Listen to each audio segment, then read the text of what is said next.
Yo, Dad. So today's guest is English singer-songwriter JP Cooper, and in this conversation, we talk about his own fatherhood journey. We go from co-parenting to what it's like maintaining presence on the road, living with grief, being raised only by his dad, and how he uses songwriting to channel all those awesome emotions of being a dad, put them down on paper, create music for other people to enjoy. Let's go. JP, you've spent years on tour, mate, like stages, hotels, different cities every night. But now you've got kids, you got to do that, and then you come home and your family needs you to be, dad and present. So how do you Yeah, make that switch? Like, is it an instant thing or does it take you some time? definitely takes a bit of time. Do you know what? I think when I'm touring, I get to be really selfish. I get to like everything is about, so in terms of like how much sleep I get, in terms of what I'm eating, what I'm doing during the day, it's all based around making sure that the show's great, so and there's a team around me making sure that for the most part I'm comfortable.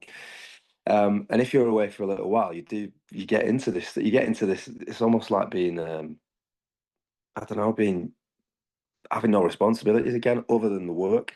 So, you wake up, you go find your little coffee spot, you do your morning writing, whatever you've got time. Whereas at home, you go from that to literally, and I find it strange. Not so touring's great because you're busy all the time.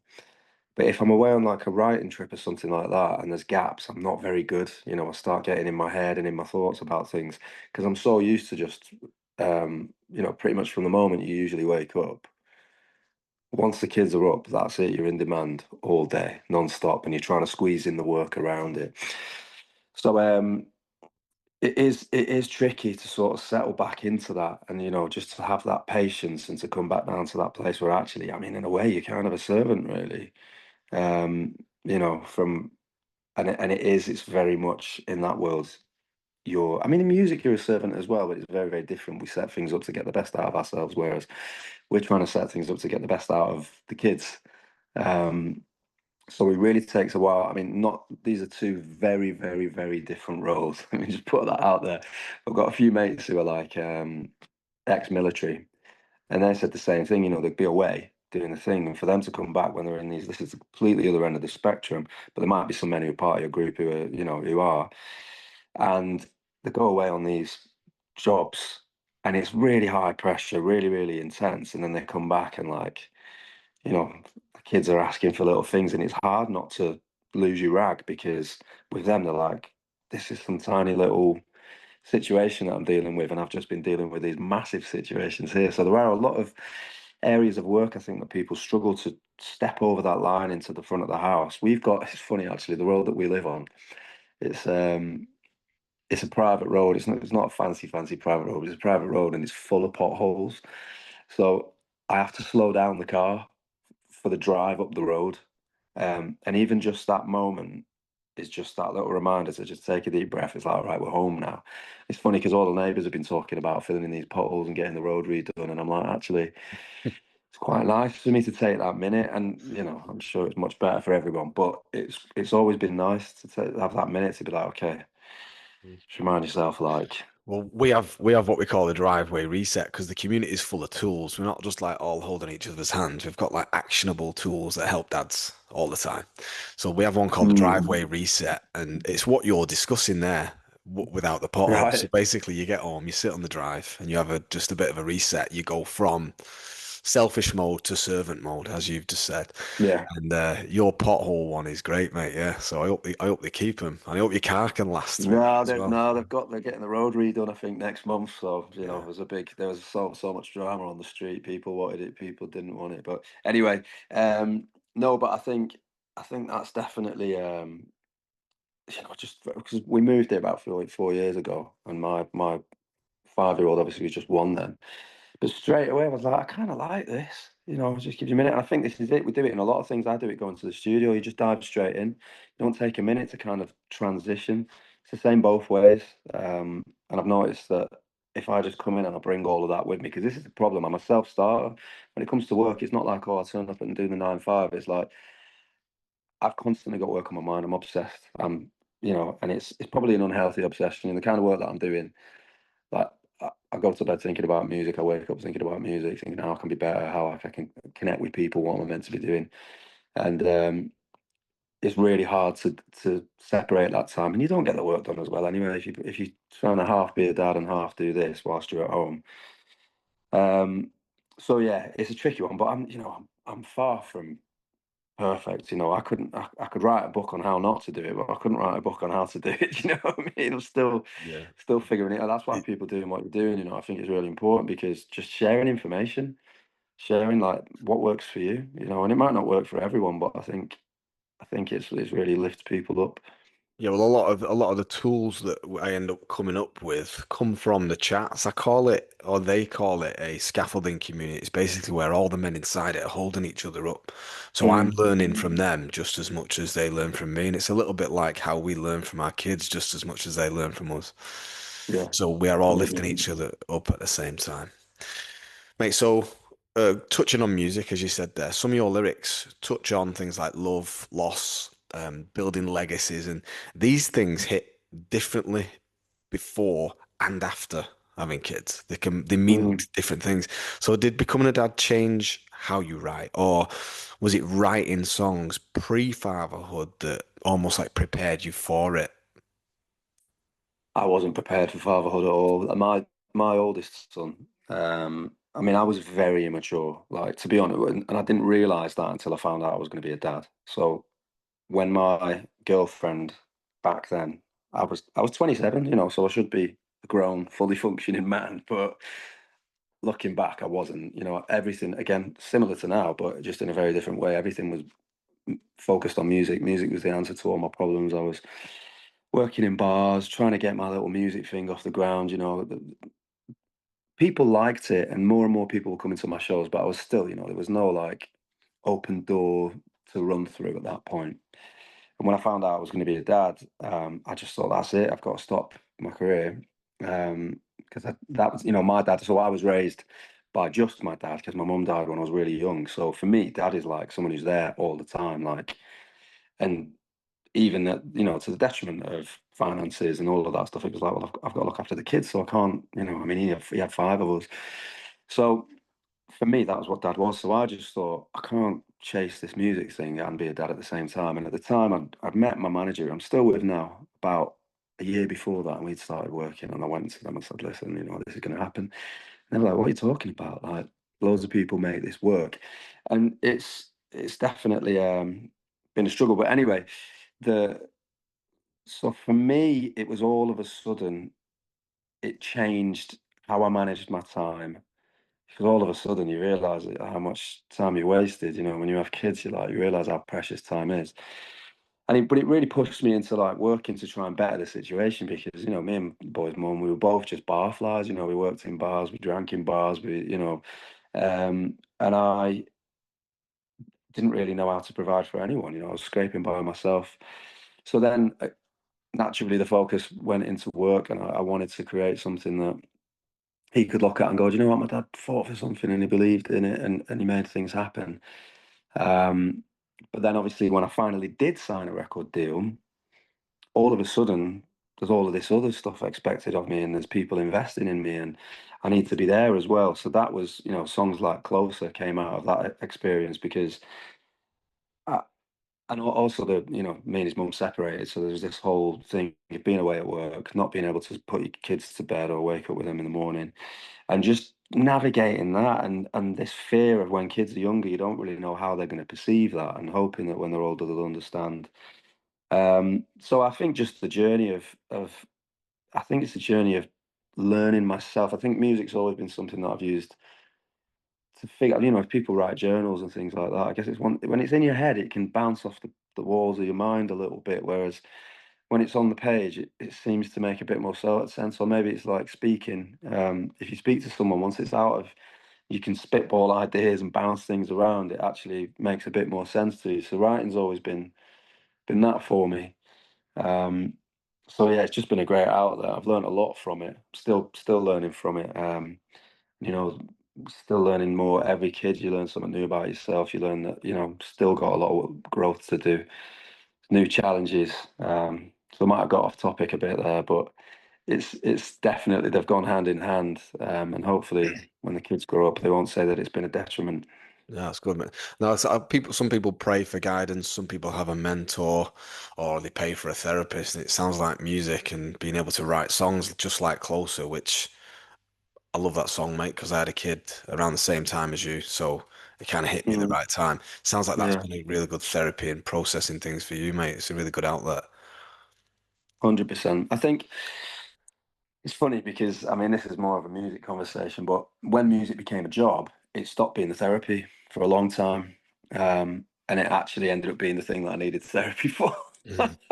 which is quite interesting.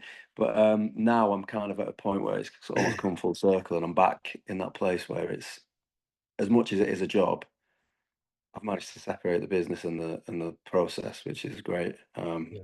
But that's taken years. That's a whole other podcast And that or same thing, that same conversation, thing, you know. same thing happened with me with tattooing, mate. And I almost quit. I've been doing it like 14 years. I'm like, Right. this is a job to me now, and I hate it. So I've kind of went and opened loads of other businesses and ended up doing what you did and come back to it, but with a completely different perspective that, hang on a minute, this is my God-given skill and ability. Like I Mm, can't take the piss. I need to actually nail this, and I don't treat it like a job anymore. It's completely purpose-led, and because of that, thriving in it, just like you said there. yeah, amazing. Good, mate. So you mentioned before that you lost your mum at a young age and your dad Mm. raised five of you, which I didn't know that, mate. What a guy he must have been. Um, Yeah, he's a star. yeah. So now you're a dad. Does the grief, if you remember it with it being such a young age, does the Mm. grief shape how you parent now? The fact that you know that tomorrow's not promised. I've not really thought of it from that side, to be honest with you, in terms of like time, because I still, gosh, I still feel like I'm 21 and I'm going to live forever. Do you know what I mean? Apart from aches and pains and things like that that you get just getting a bit older. But no, I would say that's not really played into it. I think maybe an idea of, you mentioned legacy earlier, like what I leave behind, how people are going to think of me when I'm gone. But I'd like to think I've still got loads more time. But it definitely, I guess, in terms of when I look back, I didn't, because it's very easy now that, especially the world that we live in, we think that we need to give our kids like these big fancy holidays and toys and all of this stuff. And actually, if I look back at my upbringing, we had like nothing but flashes of light, like the way that Christmases felt. I don't remember any of the presents, but I remember how it felt. Mm, And like holidays, like might have been some crappy camp caravan in Wales, like, but I remember how it felt. It didn't matter to me that I wasn't on some white sand beach. And it's those little things that I need to remind myself of, because nowadays with Instagram culture and all of that stuff, you see these people doing all this amazing stuff with the kids and their families, and um, I think it's being present, which again is my biggest challenge because my head's always all over the place. But yeah, I think the idea of grief it's actually more a celebration now because I've got an amazing wife who is an amazing mum, and I get to witness what it's like to have a mum through seeing my wife do it. Um, and a mum's love, especially with boys. I've only got boys, so I only know that. But the way she is with the boys is the way that a mum is with boys is very different from what a dad is with boys, and both have very, very important roles. But I never had that. I mean, I had four sisters, so in a way I did have that, but it's very, very different. The love that a mum has is crazy, and maybe this is all about dads, but shout out to even just to my wife because it's beautiful for me to witness that, and I think you know for young men choosing partners as well, that when I started to bring the thought of children, because my first boy was from a previous relationship, and once I became a dad, and then that separated, the way that I chose a partner completely changed because I had to think about someone who's going to help me raise this child as well. So again, kind of going off piste a bit here, but that's been that's been an experience with me from, just my not really knowing the role exactly that a mum should take, but then being shown it by someone is quite amazing. Yeah, it's good, mate. I'm always shouting out my missus, mate. She's a stepmom to my first kid because that Mm. relationship fell apart, and then she convinced me to have another child at 40. So, I've Wow. Yeah. I've seen a woman come in to a family from being a single holiday loving girl, and I've been in awe of how she adapted to that, and then I've also been in awe of watching her raise her own. I mean, and it is Mm. literally in awe, like wow, you are just something else, mate. So I'm always shouting at women. This community is for dads, but women have men in their lives, whether it be a son, a brother, a dad. So I actively want women to see this sort of content as well, man, because Yeah. we all benefit from all being good. And yeah, man, shout out to the women. So Hmm. you did mention something about leaving the legacy of your music for your kids later. So your audience knows JP Cooper, the music artist. Like, who's the man that your kids are gonna know? Are you the same sort of person on and off stage? Your personality. So I would say there's not a massive, massive difference. It's not like a big performance or anything. I think on stage, I've almost learned to mask my awkwardness Mm. on stage because I'm not naturally like the person to stand up in front of loads of people. I think I'm more naturally introverted who's learned that in my role, there's sometimes you need to step out front. Um, but yeah, I think the main thing that comes across at home that probably would benefit my music a bit more, but I guess I've taken it all a bit too seriously, is that I'm just a bit of a goofball. Like I'm just a bit of an idiot. Like, I'm always just silly voices and singing in stupid voices and all that kind of stuff with the kids. And um, yeah, I mean, I think, and it's funny because my wife says that as well. She's like, I had an idea about you before I met you. And I'm always like, yeah, but I'm such an idiot. Like, Mm. and people, she's like, yeah, but I love that. Like, I always, the idea that I sort of had of you um, is not the idea that that I have now, and it's way better, which is a good thing. But yeah, I think I don't know. In a lot of ways, sometimes I seem a bit more put together as an artist, and I'm not. And hopefully, that's the way of working through that, and my kids watching me work through that. Because I think you do get to a point where I can remember when you do start to see the flaws in your heroes. When you start becoming a man and you start having your kids, you realise where your parents maybe didn't quite keep the plate spinning in that area. But actually, in hindsight, you can then look on and go, well, actually, your situation was very different to mine. And um, so I just hope that they've seen me work through it. And the way that you work through relationships, the way that I've tried to work through the relationship with my older son's mum, that wasn't always easy. It's a lot easier now. Like we get on, things are great, which is sometimes people can't always get to that point, and it isn't always down to for lack of trying. Um, but yeah, the way that you navigate that, the way that you navigate problems, hopefully they'll see a growth in that. But in terms of like what they'll see of me, I think I'm just a lot more stupid at home, a lot more of Mm. an idiot. So Yeah, hopefully that sticks.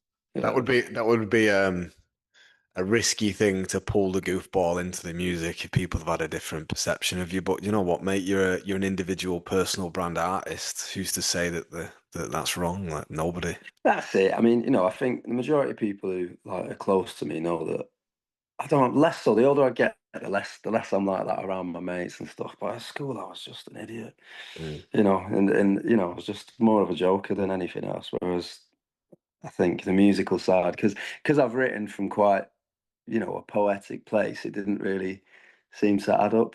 Mm. So I guess I kind of kept that back.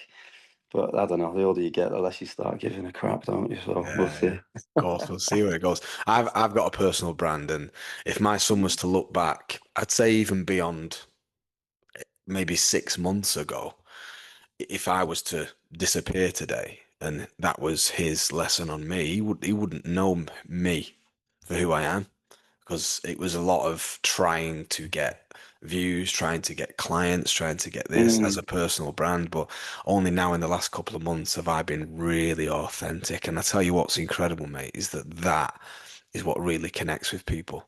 That's connected mm. with people so much deeper and so much better. And I've really sort of attracted the right people in tattooing and in the Dad Compass as well. Like it's just being pure authenticity. I literally write stories about things that have happened and how I felt about them and then turn them into content. Like, and I don't change anything. I'm unapologetic about it. Love it. Yeah, man.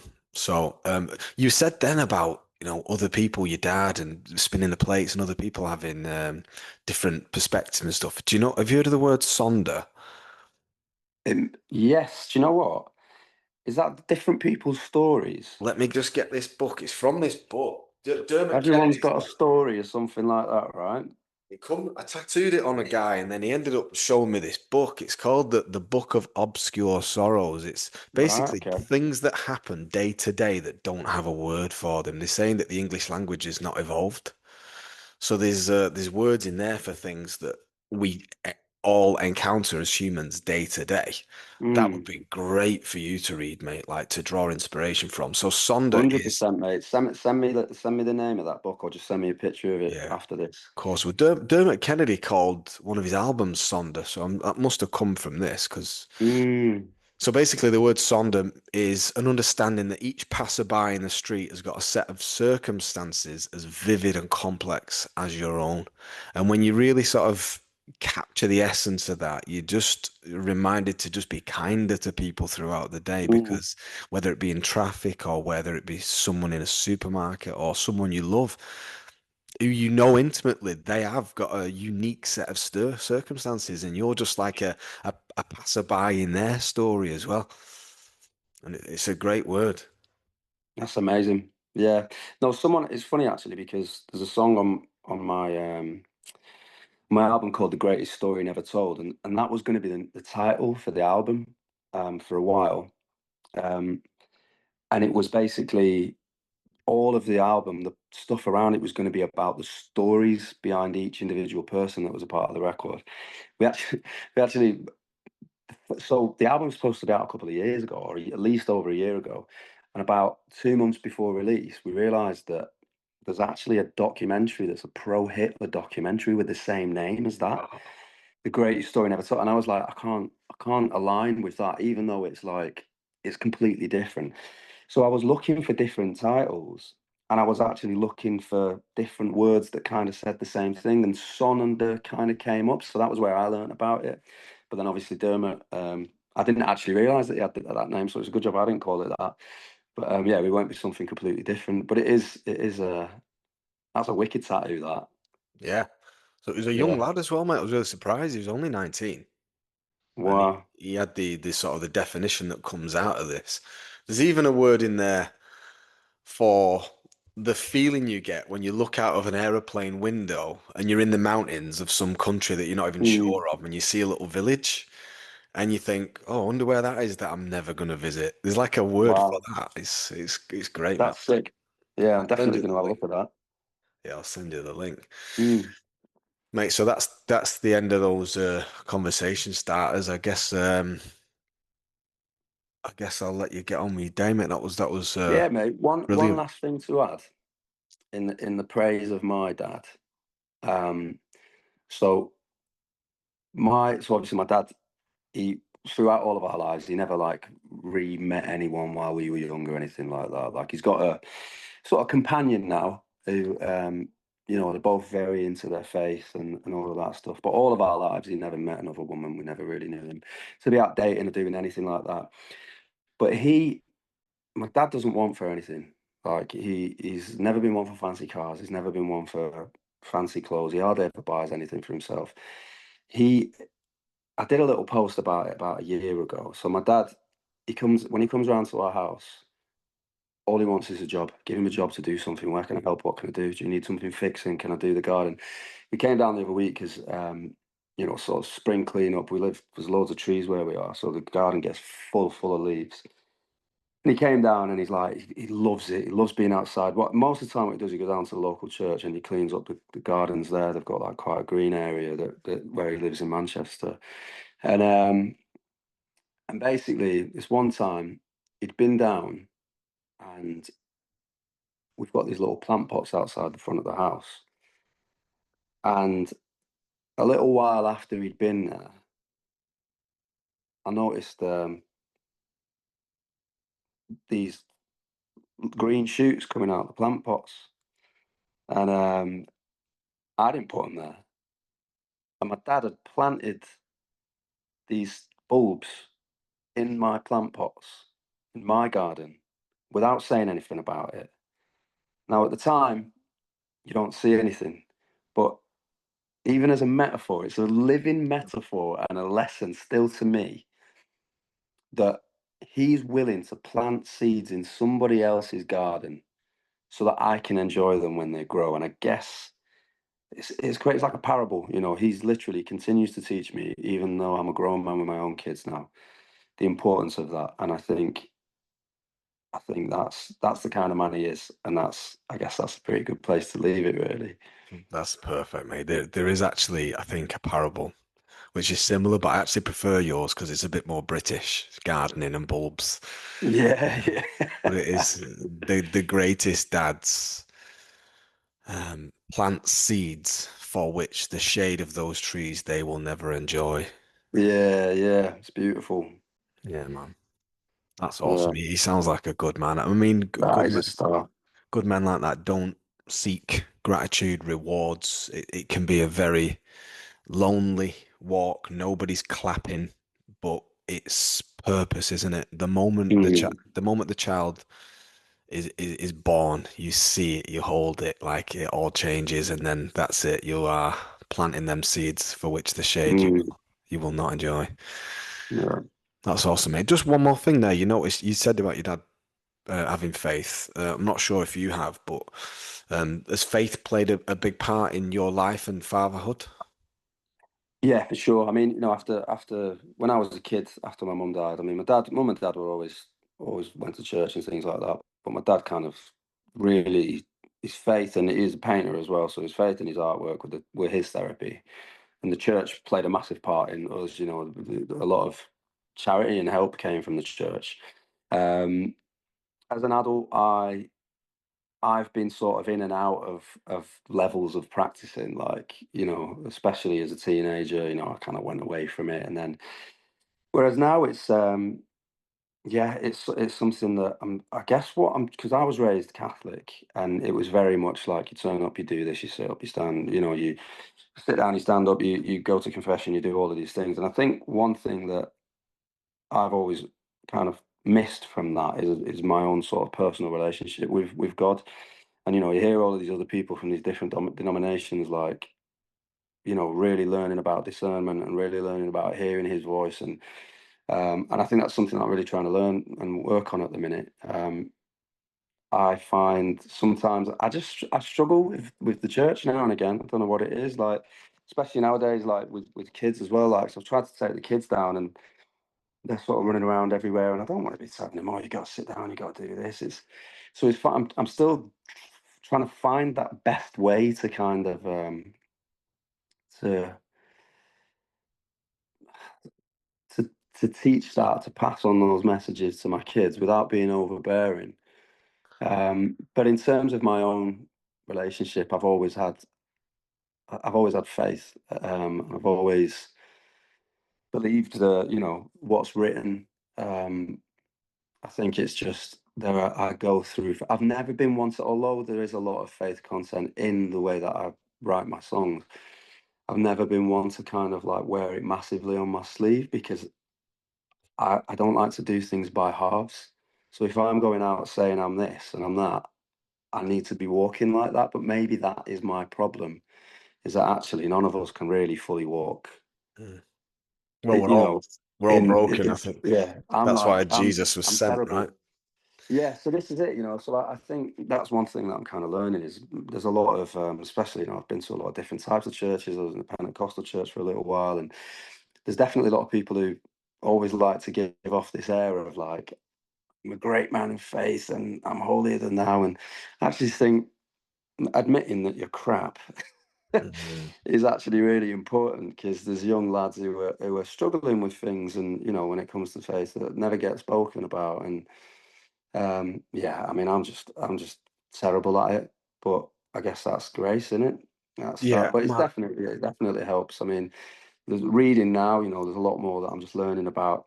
You know, how to handle situations in life. Sometimes there's just things that jump out, even stories, whether you're an anxious person or whether you've got a meeting. I started going to the Bible and almost trying to search for things for certain situations. Like, this is how I'm feeling. Type it in on Google. This is how I'm feeling. Give me some verses for this, and I'll go and look it up and apply it to that. Whether it's a meeting that I don't feel that prepared for, or maybe especially if it's a creative one and I'm getting bits of anxiety about it, or lack of belief.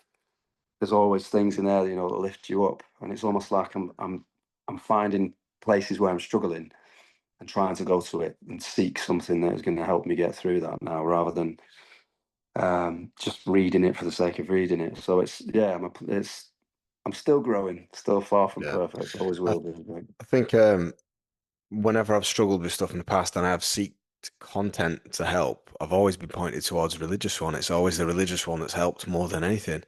And Mm. what I've realized now is that prayer is the most impactful thing, because it just brings it out straight away. Like, of me, it's almost like self-therapy. And I don't go to church. I can't find the time for it yet, and I've not attached meaning to it yet. And I'm certainly not comparing myself to others that do.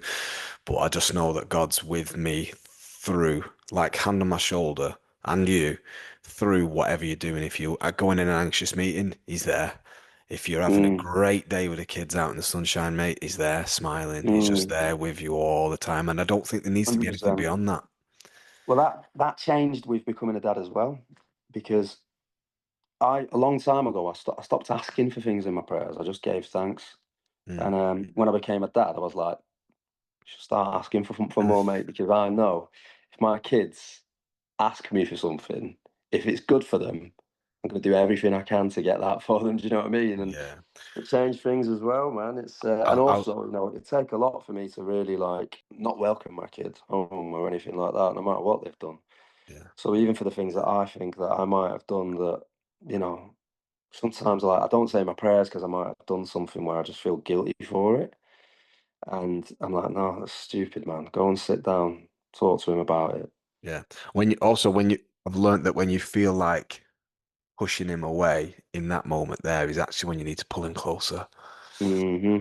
I'll leave you this one thing, mate, because I'm cheap and I've not got the pro version. I've got a minute left. But the last guy I interviewed, Leon Scott, an influencer, he said something really deep at the end of it. I asked him about faith and how it affects his parenting, and it's so good, mate. He said, "My son knows that because I have faith, that I have someone to lean on.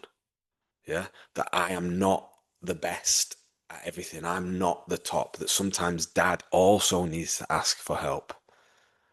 And God is the person Love that I that. always turn to, mate." And I got chills when I heard it. I was like, wow, because I'm new to this. I'm new to it.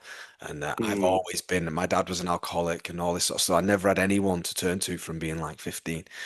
And now I found God. I'm like, man, someone's got their hand on my shoulder and really cares. Yeah. I'll leave you with that, mate, because I'm literally about amazing. to go off. Love So it, man.